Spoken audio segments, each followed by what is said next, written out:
સમાચારની શરૂઆત કરીએ તો હાલ રાજ્યના અનેક જિલ્લામાં ધોધમાર વરસાદ વરસી રહ્યો છે। ત્યારે વધઈ સાપુતારા માર્ગ ઉપર આવેલા બાજ ગામ નજીક વરસાદ વરસી રહ્યો છે। પૂરમાં પાણી રોડ ઉપર આવી જતા બ્રિજ પણ માર્ગ ધોવાયો છે। બ્રિજ ઉપરનો માર્ગ ધોવાઈ ગયો છે, જ્યાં માર્ગ ધોવાતા અધિકારી તેમજ પોલીસે સ્થિતિનો તાગ મેળવ્યો છે। પોલીસ દ્વારા સ્થિતિનો તાગ મેળવવામાં આવ્યો। જિલ્લામાં ભારે વરસાદના પગલે 10 જેટલા માર્ગો બંધ કરવામાં આવ્યા છે। તંત્ર દ્વારા તાત્કાલિક જેસીબીની મદદથી માર્ગને ખુલ્લો કરવાની કવાયત પણ હાથ ધરવામાં આવી। જનતા અને વૈકલ્પિક માર્ગનો ઉપયોગ કરવા તંત્ર દ્વારા અનુરોધ કરવામાં આવ્યો છે।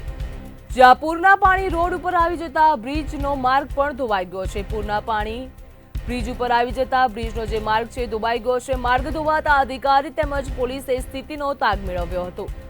જિલ્લામાં ભારે વરસાદના પગલે 10 જેટલા માર્ગો બંધ કરવામાં આવ્યા। ડાંગ જિલ્લામાં પડેલા ભારે વરસાદને પગલે હવે ડાંગ જિલ્લામાં તારાજી સર્જી છે। ત્યારે સમગ્ર ડાંગ જિલ્લામાં જે ભારે નુકસાનીને પણ વેઠવાનો વારો આવી રહ્યો છે। જે નદીઓ છે ને નદીઓમાં ઘોડાપૂર જેવી પરિસ્થિતિ સર્જાવા પામી છે। હાલ જે આપણે ઊભા છે તે વઘઈથી સાપુતારા જે માર્ગ છે તે સાપુતારા માર્ગ ઉપર આપણે હાલે ઊભા છે।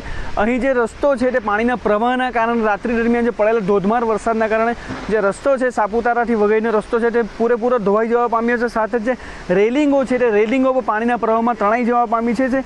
ડાંગ જિલ્લાની વાત કરવામાં ડાંગ જિલ્લાની જે અંબિકા અને પૂર્ણા નદીમાં પણ ઘોડાપૂર જેવી પરિસ્થિતિ સર્જાવા પામી છે। હાલ છે તે તંત્ર દ્વારા જે રસ્તો છે રસ્તાને જે અહીંથી વાહન વ્યવહાર ઠપ કરી દેવામાં આવ્યો છે। અહીં રેલિંગો બેરિકેડ કરી દેવામાં આવે છે તો કોઈ વાહન ભારે વાહન અહીંથી પસાર ન થાય તેનું પણ સંપૂર્ણ ધ્યાન રાખવામાં આવી રહ્યું છે। સાથે જે વહીવટીતંત્ર છે વહીવટીતંત્ર દ્વારા જે રસ્તો બંધ છે તેને યુદ્ધના ધોરણે કામગીરી શરૂ કરી દેવામાં આવી છે કે જે લોકો અવર જવર કરી શકે તેના માટે યુદ્ધના ધોરણે અહીં વહીવટીતંત્ર દ્વારા કામગીરી કરવામાં આવી રહી છે। સાથે જે ડાંગ જિલ્લાની વાત કરવામાં સમગ્ર ડાંગ જિલ્લામાં આહવા સાપુતારા સહિતના જે વિસ્તારો છે વિસ્તારોમાં ધોધમાર વરસાદ વરસવાના કારણે ઘોડાપૂર જેવી નદીઓમાં પરિસ્થિતિ સર્જાવા પામી છે। ઋષિયન શર્મા, મંતવ્ય ન્યૂઝ, નવસારી।